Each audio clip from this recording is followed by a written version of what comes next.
एक विषय होता है विज्ञान, साइंस। ये भी बच्चों को कहानी के रूप में पढ़ाया जा सकता है। एक घटना का मैं जिक्र करूँगा। ये बात 7th स्टैंडर्ड की है। एक दिन हमारे मास्टर जी जो विज्ञान पढ़ाते थे क्लास में आए और कहने लगे, बच्चों आज तुम्हें एक कहानी सुनाते हैं। और बच्चे सब अलर्ट, एकदम खुश। बोला आज तो मज़ा आ गया। अब उन्होंने कहना शुरू किया कि एक गांव था, उसमें एक गरीब किसान रहता था।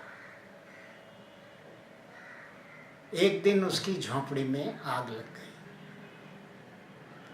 शोर मचा, सब गांव वाले इकट्ठा हो गए। बच्चे, बूढ़े, औरतें, मर्द अपने अपने घर से बाल्टी, टोकनी या जो भी बर्तन था वो पानी भरने का वो ले लेके आ गए।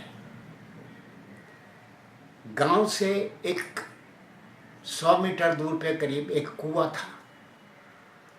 कुछ लोग उस कुएं में से पानी निकालने लगे, 3-4 लोग, और निकाल करके वहाँ पे बर्तन जो रखे रहते थे उनमें भरा।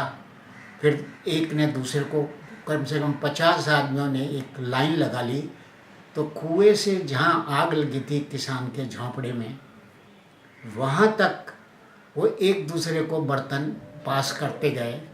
एक ने दूसरे को दिया, दूसरे ने तीसरे को दिया, तीसरे ने चौथे को दिया, और इस तरह से आखिर के आदमी ने आग बुझा के ऊपर पानी डाला।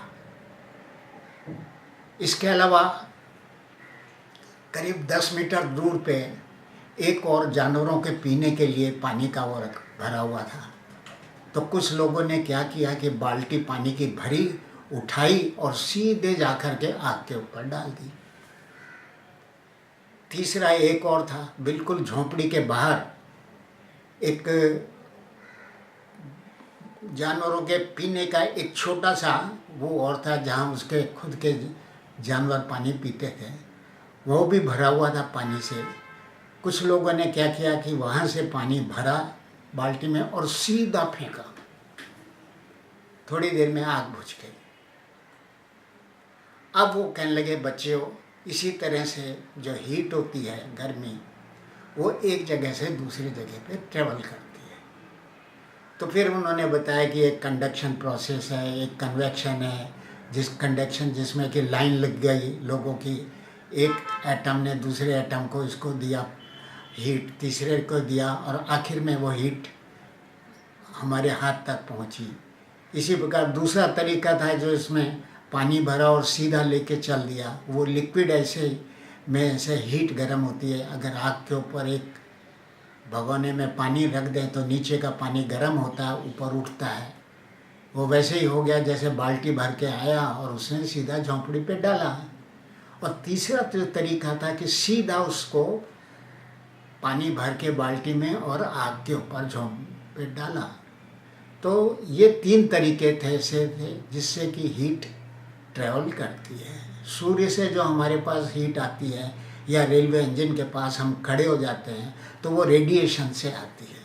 तो इस प्रकार वो कितनी अच्छी तरह से उन्होंने समझाया कहानी के रूप में कि आज भी हमको वही याद है।